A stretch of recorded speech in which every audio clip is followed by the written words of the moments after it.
The old ship, Everon's Hope, shuddered as it drifted through the silent gulf of space.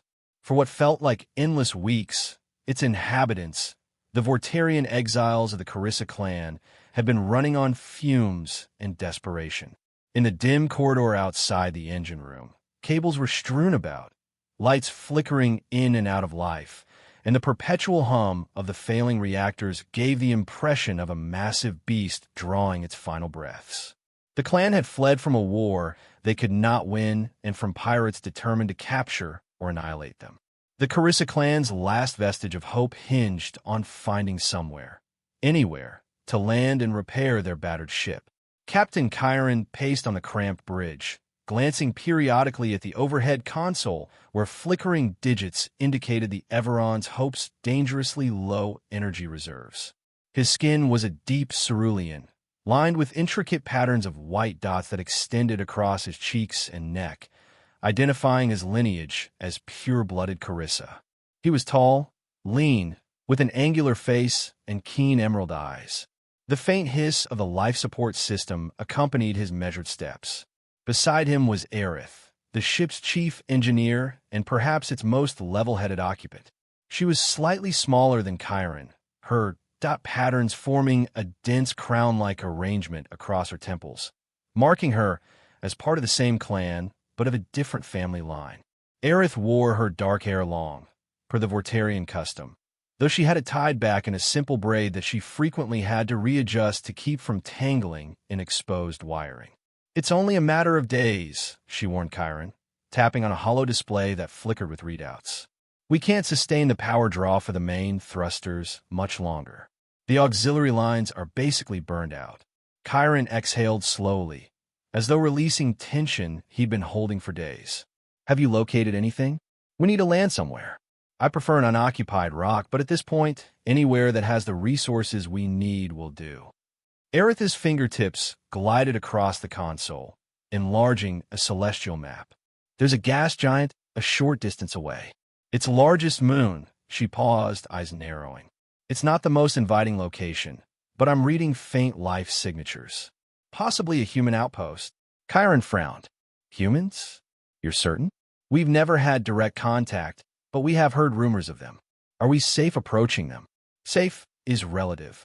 We don't have the luxury to be picky, Captain, and they're definitely not on the scale of a big colony. The scans suggest fewer than a few thousand life signs. There's also some minimal industrial activity. Could be just enough to fix our ship if they're willing to help us." Aerith looked at him with a mixture of concern and hope. "We don't have other options." The captain nodded slowly. He remembered the stories told by older Vortarians, tales of humans with warm skin, no dotted markings, hair that ranged from pale yellow to dark brown, and a knack for adaptiveness. Most of those stories were overshadowed by fear of the unknown, the sense that humans were as unpredictable as the galaxy itself. But unpredictability might be an advantage if they could be persuaded to help. Survival overrode any potential cautionary tale. "Do it," Chiron said. "Plot a course. We'll take the risk. Let's hope whoever's down there is more interested in trade than in turning us over to pirates." Within hours, Everon's Hope lurched into orbit around the gas giant. In the cockpit, Aerith struggled to maintain control as multiple systems threatened to fail. The final approach to the moon was a tense affair. The engines sputtered, life support flickered, and the guidance thrusters lost alignment. By the time they touched down on the dusty plain of the moon, the ship's hull groaned in protest. The Vortarians felt the entire structure of their vessel quake beneath them as stabilizers tried to compensate on the uneven, rocky terrain.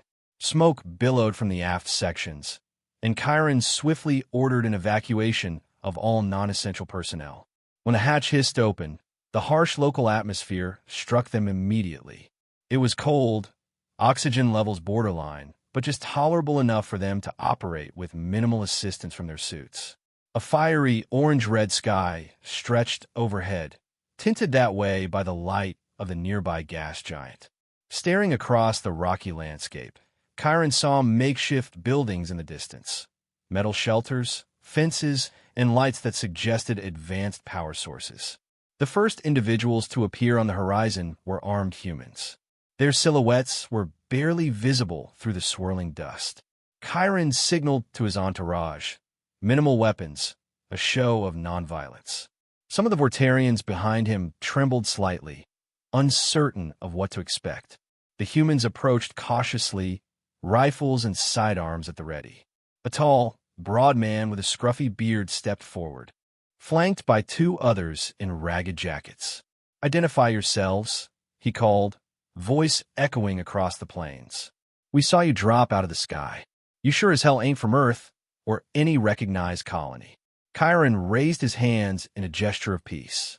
"We are the Carissa clan of Vortaria. Our ship is damaged. We mean no harm.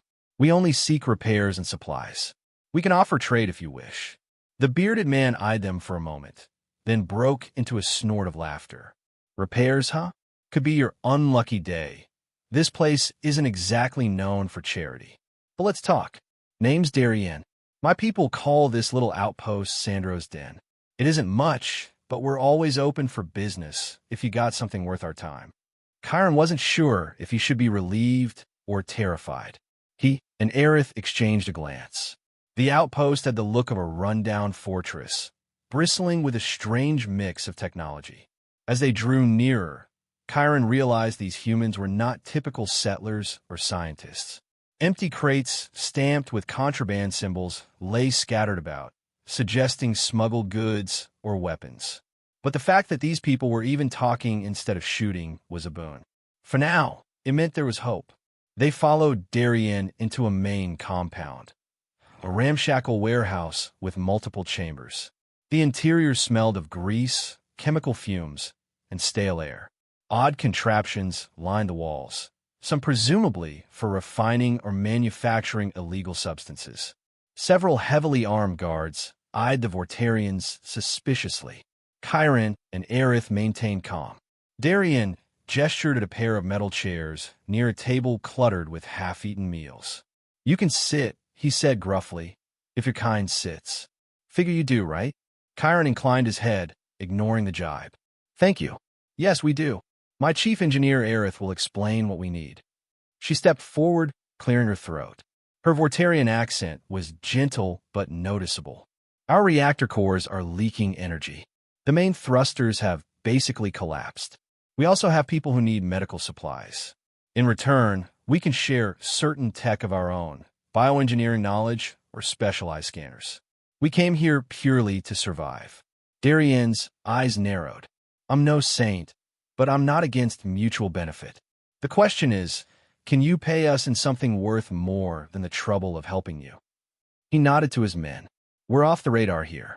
No official authority, no big corporations.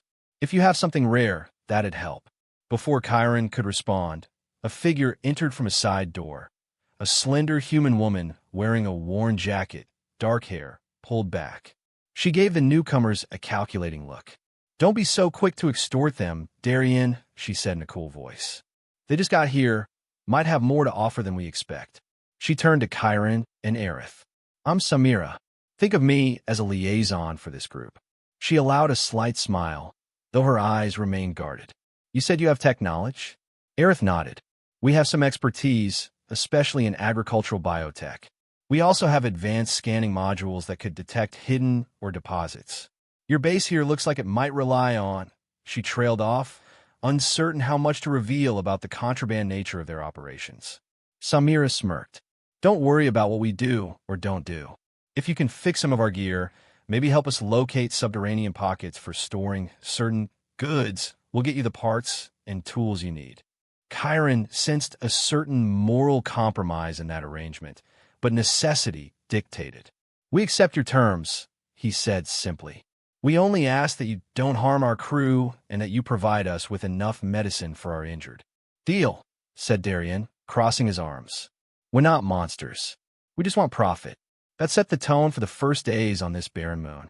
Though the environment was harsh, thin air, volatile temperatures, dust swirling at every gust of wind, the Carissa clan discovered the humans had compartments filled with advanced repair equipment, presumably stolen or purchased illegally. The Vortarians quickly started working on patching up the Everon's Hope. In return, Aerith's scanning modules helped Darien's crew locate safer underground caches for their goods. But beyond this symbiotic arrangement, there lingered an unexpected undercurrent of genuine cooperation. Some of Darien's people brought Vortarian children warm blankets. Others shared their rations. A handful even offered friendly conversation. As repairs progressed, Chiron and Aerith ventured beyond Sandro's den. They found that this moon was home to more than just outlaws. In the distance, set near a series of rocky canyons, they discovered a faction that labeled itself the Tech Deniers. It was a community of humans living in low-tech conditions, apparently by choice. They tilled small plots of land using basic tools, covered their modest dwellings with solar thermal materials, and avoided advanced machinery. This group eyed the approaching Vortarians with understandable fear. Their leader, an older man named Elias, wore tattered clothing and looked on the newcomers with suspicion. "We don't welcome outsiders, especially those who come with more technology," he said. His voice was surprisingly steady, tempered by years of fervent belief in self-sufficiency. "But if you can respect our ways, we have no reason to fight you." Chiron tried explaining that they didn't mean to impose. All they wanted was to survive long enough to rebuild. To his surprise, some of Elias's people softened upon hearing the tale of exiles fleeing war. Indeed, the Tech Deniers had chosen this moon to escape the corrupting influences of Earth's megacities. They craved a simpler life. One younger member of their group, a woman named Leah, seemed especially fascinated by the Vortarians' appearance and quietly approached Aerith. "Your skin, it's so blue," Leah murmured. "Is it natural, or did you do that to adapt to your planet's environment?" "It's natural," Aerith answered kindly. "Our homeworld has a different atmosphere, different solar radiation. Our physiology evolved in harmony with that." Leah nodded, wide-eyed. "It's beautiful," she said, then added, "I hope we don't offend you with our simple ways. We just don't like machines taking over every aspect of life." Aerith smiled gently. "No offense taken. We only use technology out of necessity. Our biggest priority is ensuring that our clan survives. If that means living simply, we can learn." In turn, the Tech Deniers possessed knowledge that could be crucial to survival on a resource-starved world. They had developed robust techniques for water conservation and small-scale agriculture using minimal tools. The notion of cultivating hardy plants on the moon intrigued Aerith. She explained that the Vortarians had seeds engineered for harsh conditions, originally intended for generation ships or exile planets. The synergy was obvious, though bridging the cultural gap might be trickier. Not long after, Chiron and Aerith discovered a third group, a small cluster of scientists who had set up dome-like structures near thermal vents. They were studying ways to terraform sections of the moon, or at least make it more arable. Dr. Felicia Santos, an energetic woman with braided hair, greeted the Vortarians enthusiastically, even excitedly, as living proof that humans were not alone in the cosmos. "This is extraordinary," she exclaimed, eyes shining. "We've only heard rumors of non-human species outside the big interplanetary trade routes. And now you're here, right at our doorstep." Unlike the cautious outlaws or the wary Tech Deniers, Dr. Santos and her colleagues welcomed the Vortarians with minimal hesitation. They had advanced lab equipment, soil analysis tools, and a desire to experiment with cross-pollination between Earth plants and the Vortarian seeds. Before long, Aerith found herself working side by side with human botanists, testing different soil compositions in a series of small greenhouse domes. While Dr. Santos marveled at the specialized seeds the Vortarians had brought, Aerith was equally impressed by how the scientists had adapted Earth vegetation to survive in suboptimal atmospheres. Weeks turned into months. Though the Everon's hope was slowly being restored, Captain Chiron began to question whether leaving was still the best option.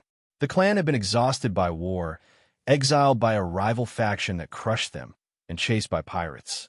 Out here, on this moon, they had found a precarious foothold. Darien's outlaws provided some mechanical parts and immediate defense. The Tech Deniers contributed hands-on labor and a philosophy of low-tech sustainability.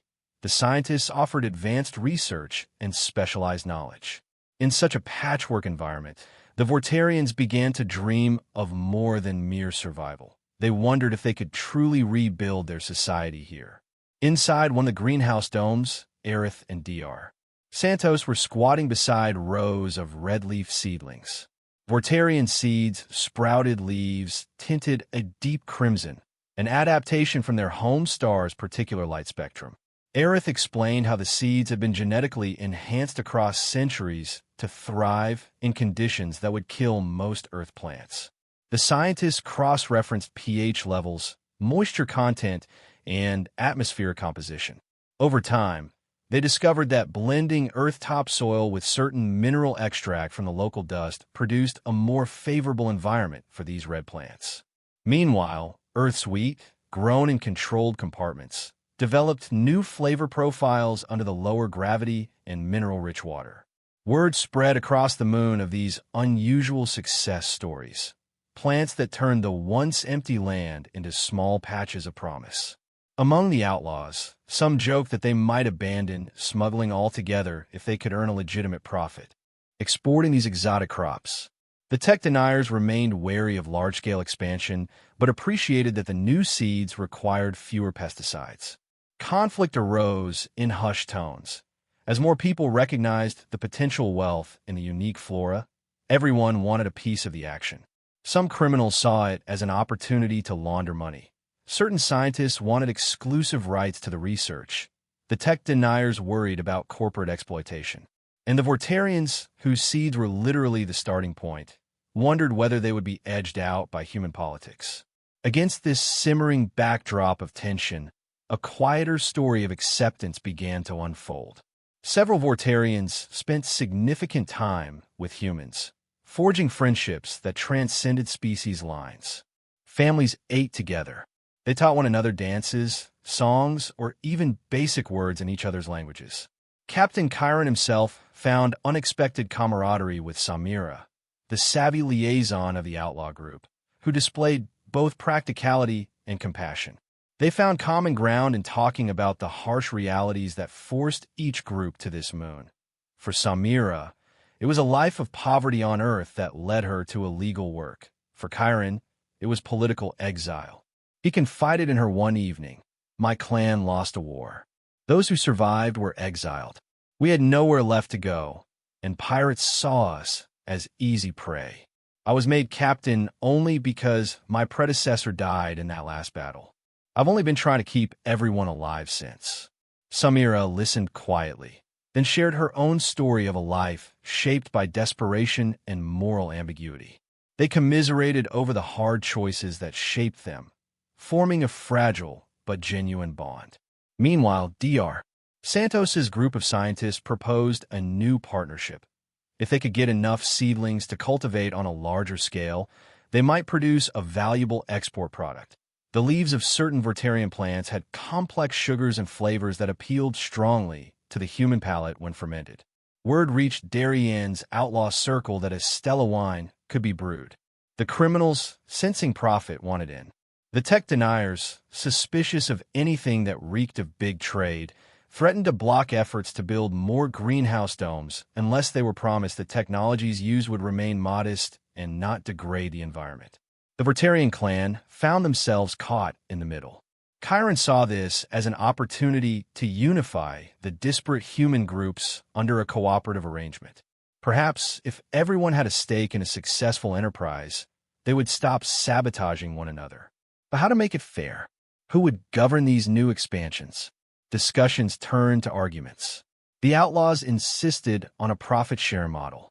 The tech deniers demanded strict environmental constraints. The scientists wanted intellectual property rights. And the Vortarians needed guaranteed security from outside threats, especially the pirates that might still be searching for them. Heated council meetings sprang up in the half-finished settlement the Vortarians had begun building adjacent to the Everon's Hope. The outlaws arrived with armed guards. The tech deniers showed up in determined but peaceful protest, and the scientists brandished data about potential yields. A council is the only way, Chiron urged. We must form a governing body that represents all factions. Let us structure it with seats for each group, guaranteeing everyone's voice. But his own clan was divided. Certain Vortarians favored the traditional approach, a single clan leader with absolute authority.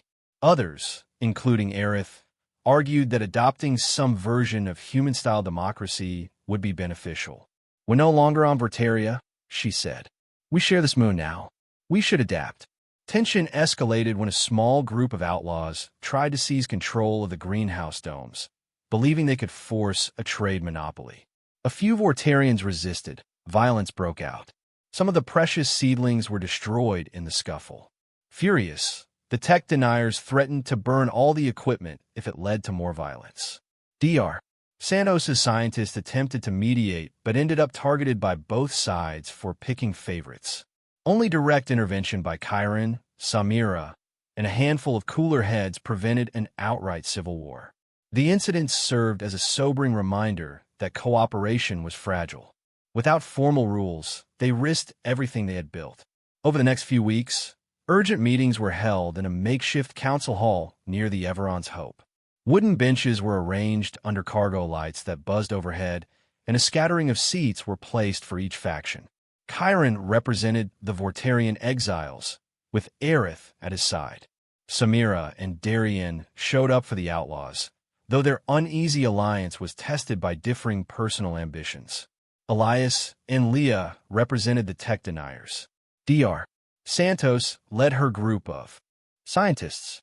They spent long hours debating how to shape a collective government for the moon, a place that had never before known unified law. "It's madness," Darien declared at one point. "We can't trust a bunch of exiles or tree huggers to run things. I've put in sweat and blood here. My people should get the biggest say." Elias countered, "You just want to industrialize everything for profit. That isn't the path.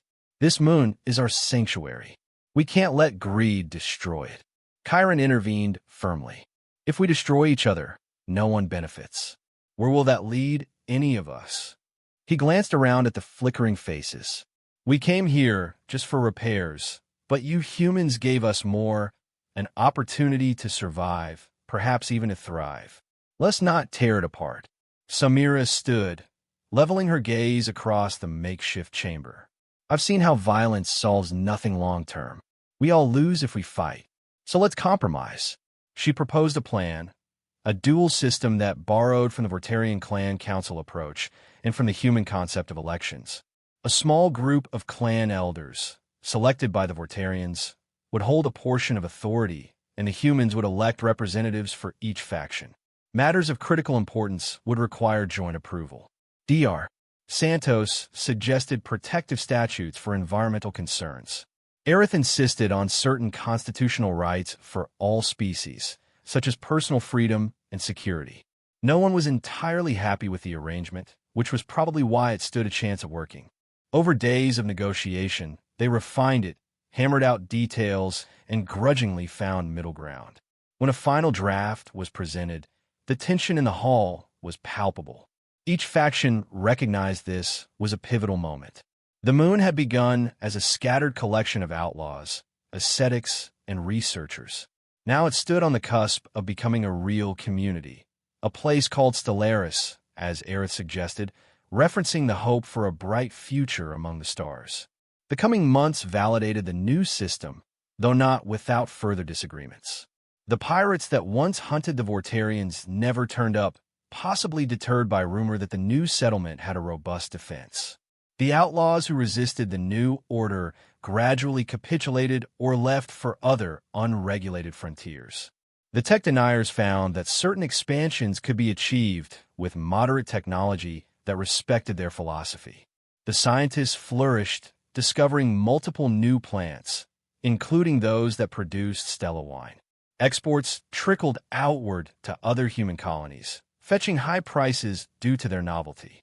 This influx of wealth-funded improved infrastructure, irrigation systems, atmospheric processors, solar arrays. Over time, even some outlaws found legitimate work in construction or security, lured by stable income. Within a couple of generations, the once barren land began to sprout fields of red and green vegetation. Domed settlements fused with simpler dwellings, all connected by roads that cut across the dusty plains. Overlooking these expanding communities was the old hull of the Everon's Hope, long since refitted and repurposed as a historical monument and administrative hub. The Vortarians had kept portions of it intact to remind everyone where they came from. Humans and Vortarians now lived side by side, forging new traditions along the way. It was during these transitional years that something new stirred in the population: the birth of hybrid children. They were not the product of any official program, but rather the natural consequence of families forming between the species. Some children had predominantly human features with only faint white dot patterns, while others were mostly Vortarian in appearance, but had round pupils like humans. In nearly every case, these children grew up bridging two cultures simultaneously. Some were teased or misunderstood, but many overcame prejudice, buoyed by the progressive laws and the gradually softening hearts of the community. Hannah was one such child. Born to a Vortarian mother who had come to Stellaris seeking a better life and a human father from the early generation of outlaws turned legitimate workers, she possessed light blue skin, partially pointed ears, and human-like hair that she wore short.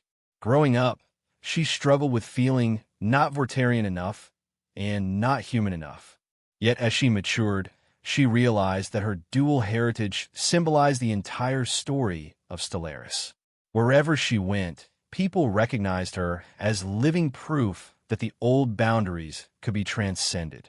By the time Hannah reached schooling age, Stellaris had established a formal education system.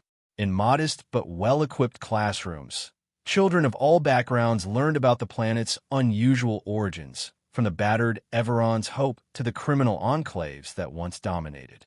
They studied how the tech deniers taught vital lessons of sustainability, how the scientists invented new techniques for cross-pollination, and how the original Vortarian seeds provided the spark for economic prosperity.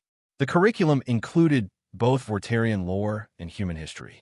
Teachers sometimes wrestled with how to handle sensitive topics, like the violence in the early days or the controversies surrounding interspecies relationships. Hannah's teacher, a man named Jaron Pell, strove to present the past truthfully, but with an emphasis on learning from mistakes.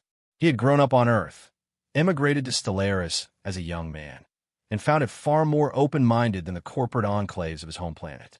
During one lesson, he invited an elderly Vortarian elder, once a direct subordinate to Captain Chiron, to speak about the clan's exile. The old Vortarian recounted the heartbreak of leaving their homeworld and the shock of finding acceptance, however complicated, among humans. Hannah was rapt with attention, even as some classmates feigned boredom. She asked, "What do you think would have happened if you'd never landed here?" The elder gave a wan smile. "We would have perished in space or been captured by pirates. Survival was not guaranteed. This moon saved us, but not without cost or conflict." After class, Hannah approached him privately.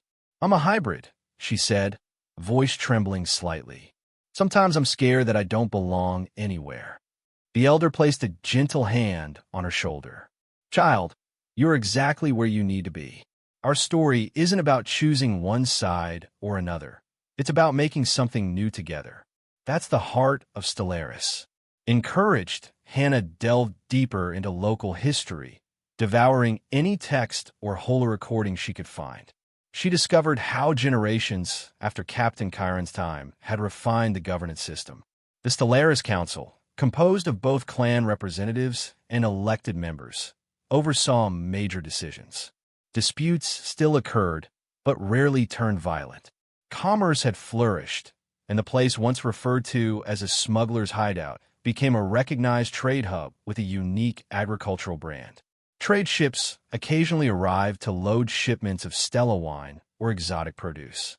In markets, one could hear the hum of multiple languages, see Vortarian artisans demonstrating their craft beside human blacksmiths or hybrid cooks stirring new fusion dishes.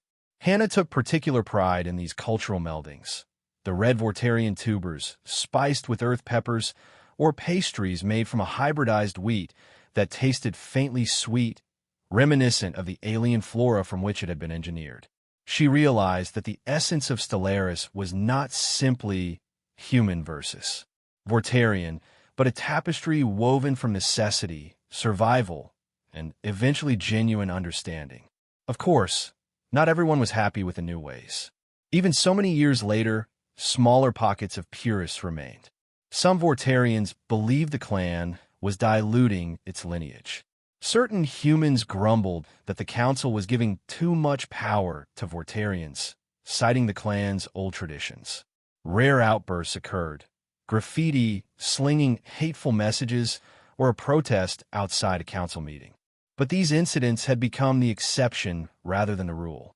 The community had matured enough to address them through dialogue, legal recourse, or social support.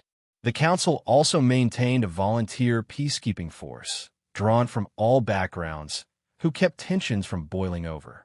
To mark the passing of time, the official founding day became a major celebration on Stellaris, a commemoration of the day the Everon's hope first touched down and changed everyone's fate. Initially, it had been a small Vortarian tradition, but over the years it evolved into a moon-wide holiday for all.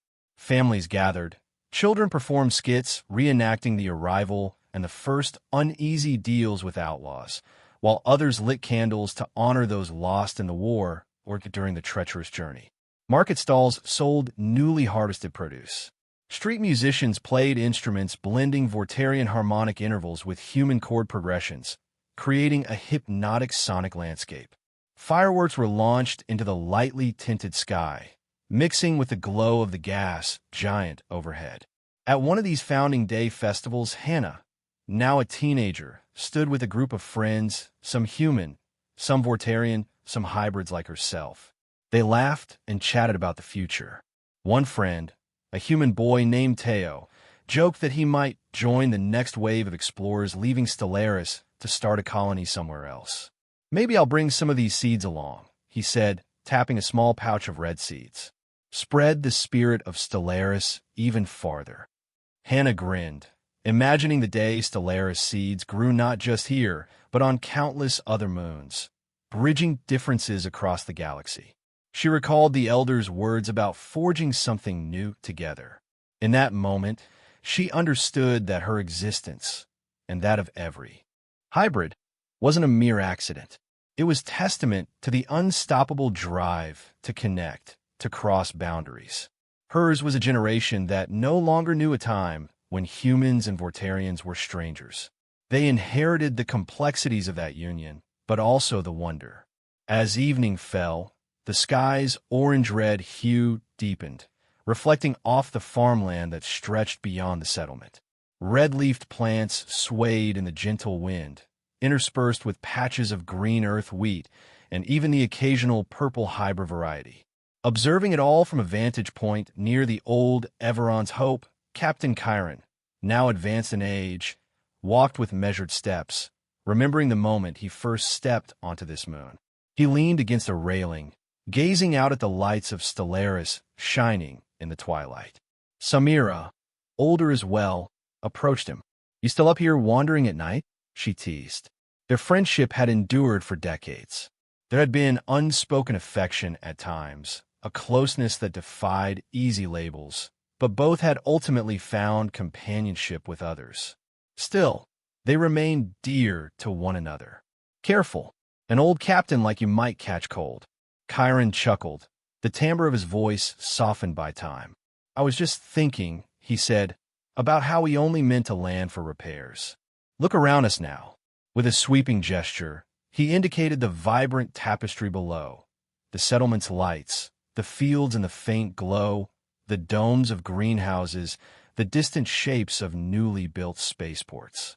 "We arrived for repairs, but humanity gave us so much more than we ever expected." Samira followed his gaze. "It wasn't all smooth sailing," she remarked, remembering the old days of crime, conflict, and fear. "We had plenty of reasons to mistrust each other. Yet somehow here we are."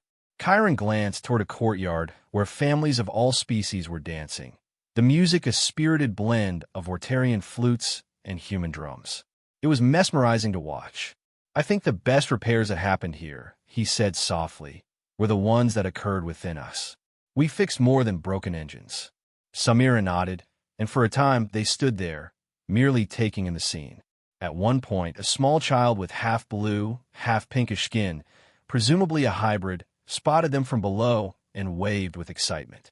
Chiron waved back, a warm smile crossing his lined face. He felt a swell of pride at how far they had come. In the next few days, word spread that the Galactic Council had finally recognized Stellaris as an independent system. It was an official endorsement that carried legal weight across multiple star lanes. Representatives from Earth and Vorteria, along with delegates of other species, sent messages of cautious congratulations. Some were curious how a small community of exiles and outcasts managed to forge prosperity so far from conventional routes. Chiron and the Stellaris Council recognized it as a major milestone. They now had the autonomy to craft their own destiny, free from interference by factions that once sought to dominate them. Hannah, like many students her age, watched these developments with a mixture of excitement and curiosity. The next generation was already discussing future expansions. Could Stellaris itself sponsor settlement missions to other moons? Could they refine or export more advanced biotech? She saw on the horizon an era of possibilities that once would have been unthinkable when her grandparents' generation first arrived. In the hallways of her school, she and her classmates chattered about how they might serve the community or possibly travel to distant corners of the galaxy. One particularly lively lunchtime discussion revolved around whether the Vorterian clan structure should evolve further. Some argued that the clan representation on the council needed modernization. Others believed it worked fine as is, given the success so far. Hannah weighed in with a thoughtful perspective on hybrid identity. She argued that while tradition should be preserved, the future belonged to those who could accept adaptation. Her peers largely agreed. In the weeks that followed, Hannah's class was assigned a final research project on Stellaris' path to prosperity. Students interviewed relatives, community elders, and each other. The stories they compiled painted a mosaic of resilience, cooperation, heartbreak, forgiveness, and ingenuity. Hannah's father recounted his days in the outlaw camp, while her mother told of the early agricultural trials and the joy of seeing Vorterian seeds take root in alien soil. On presentation day, Hannah spoke passionately. Our moon started off as a refuge for people who felt they had nowhere else to go, and for a clan who fled certain doom. Yes, there was conflict. Humans and Vorterians mistrusted each other. But out of that adversity, we built something new. We realized that survival in harsh conditions depends on shared effort and empathy. Over time, we learned that the differences that made us wary could be our greatest strength. Look at our farms. Red plants from Vorteria, green from Earth. Hybrid strains that combine the best traits of both. Our society is like that too, an amalgam of what each faction had to offer. As Hannah concluded, her classmates applauded enthusiastically. Her words resonated not just as historical facts, but as a living truth. When the session ended, her teacher, Jaren Pell, commended her. "You embody Stellaris in more ways than you know," he said. "I can't wait to see what your generation does next." When Hannah stepped outside, she spied an older generation of Vorterians and humans engaged in friendly conversation near a statue commemorating the Everon's Hope's Landing. The statue depicted a stylized starship with half-broken engines, its ramp extended as if inviting travelers. In front of it, a plaque read, "We arrived for repairs, but humanity gave us much more." Hannah paused to read the words, having passed that plaque many times before. Only now, in the wake of her research project, did their full meaning wash over her. She felt a surge of gratitude for the combined lineage that had shaped Stellaris. Her heart swelled with pride and possibility. A week later, a celebratory event was held in one of the newly refurbished gathering halls, an old cargo bay that had been converted into a multipurpose civic center. Flowers of both Earth and Vorterian varieties decorated the space. In the corner, an impromptu band played tunes that mixed alien tonal scales with human rhythms. Food stalls offered tasters of the latest batch of Stella wine, whose subtle, complex flavor had become the settlement's premier export. Here and there, parents introduced their hybrid children, who wore the dotted face paint of Vortarian heritage while sporting human-style clothing. The air buzzed with laughter and conversation, a living testament to how the two species had found a harmony that was once unimaginable. As the evening wore on, Captain Chiron, still wearing the insignia of the Carissa clan as an honorary badge, stepped onto a small stage, leaning slightly on a cane. The hush that fell over the crowd was immediate. Though he had passed most formal duties onto younger leaders, he remained a revered figure. With gentle sincerity, he addressed them. "Friends, I don't think any of us expected this day when my clan first landed here. We were exhausted, frightened, uncertain of our future. And we found you humans, some criminals, some seekers of a simpler life, some scientists with grand visions, and by all logic, it should have ended in disaster. Yet we discovered compassion, partnership, and eventually love among our peoples. We overcame the differences that once kept us apart. We found better ways to govern ourselves, to feed our families, and to protect each other. Now we stand recognized by the Galactic Council as an independent force in the cosmos. Who would have guessed?" He paused, glancing around at the sea of faces, blue and human and blended. "We came only to repair a broken ship, but the kindness and ingenuity we encountered gave us a new home. Let us never forget the gift we've been given, the chance to build something truly unique in this wide galaxy." Thunderous applause broke out. In the crowd, Hannah clapped with tears in her eyes, feeling that Chiron's words echoed everything she had come to believe. Somewhere nearby, Samira wiped at the corner of her eye, remembering that day so long ago when she and Darien first led the Vortarians into the outlaw compound. Aerith, older and somewhat frail, stood next to DR. Santos, who had retired from active research but still served as an advisor, wearing a big grin. When the applause subsided, the festivities resumed with renewed vigor, and the band struck up another tune. Families danced beneath the overhead lights. Hannah joined her friends, swaying to the lively fusion music. A wave of contentment washed over her. In that moment, she felt truly whole, simultaneously Vortarian, human, hybrid, and something else entirely, Stellarian. The night ended with fireworks that lit the sky in brilliant reds and golds, a final tribute to the synergy of species. As people gradually filtered out of the gathering hall, heading home to houses carved from once barren land, the echoes of music lingered on the warm night wind.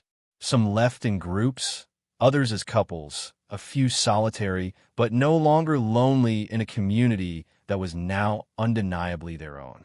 Hannah walked home under the glow of two celestial bodies, the gas giant shining overhead and a distant star around which the giant orbited. She let her gaze drift to the silhouette of the Everon's Hope's hull on the horizon, remembering the stories of how it all began. The ground beneath her feet no longer felt harsh or alien. It felt like home. She smiled to herself, realizing how much had changed since that day the Vortarians limped onto this moon. Sometimes all it took was one desperate landing to open a world of possibilities. Here, they had not only mended a ship, but also healed old wounds, formed alliances across vast cultural gaps, and ushered in a new age that bridged two species into one thriving civilization. Tomorrow would bring new challenges, as it always did in a place still evolving its identity and systems. But if there was one truth Stellaris had taught, it was that there were no limits to what could be achieved through collaboration, compassion, and determination. After all, if a weary clan of exiles and a ragtag group of humans, from criminals to dreamers, could cultivate a vibrant new world from barren dust, then the possibilities for growth and exploration were boundless. Hannah's final thought that night, as she reached her door and looked back over the illuminated fields, was that she and her peers were the stewards of this legacy. They had inherited both the lessons and the triumphs of their forebears. It was up to them to carry Stellaris forward, ensuring that it remained a place where two species, and any others that might join, could coexist in peace, forging stories that would echo across the galaxy for generations to come.